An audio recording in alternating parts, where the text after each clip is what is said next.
Hi friends, welcome back to Botanical Woman. I'm Christine, and today I want to talk to you guys about bird's nest fern.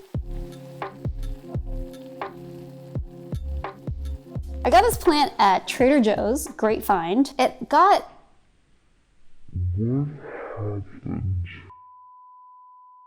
scale, and it never really recovered from it.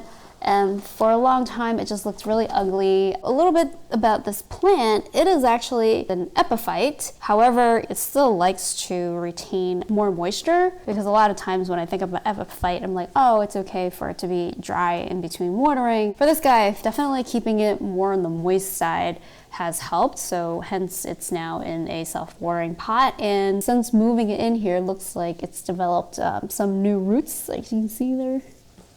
It's like poking out. I want to look at the scale. I did see some the other day still. I've been spraying it. I've been using systemics. I cut it all back a while ago, and this is actually all new growth.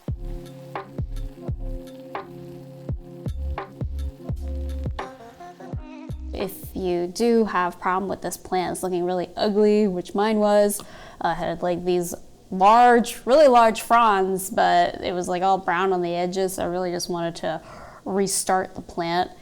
I have a tendency to do that. It's okay, like plants are very resilient. Don't be hesitant to cut it back if you need to. The new fronds are coming in nicely and they look less brown. I'll keep you updated, but I don't think it's over.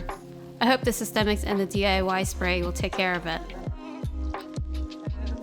As far as light, it loves bright indirect light like most of our tropical plants.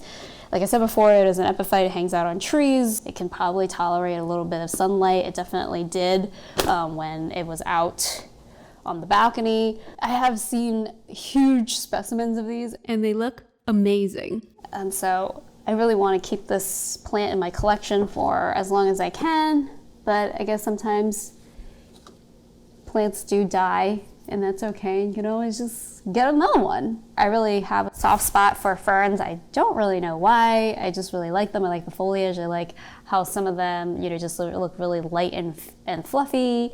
There's obviously a lot of them in the Pacific Northwest, but this one in particular is quite different. It's much more rigid. The fronds are huge.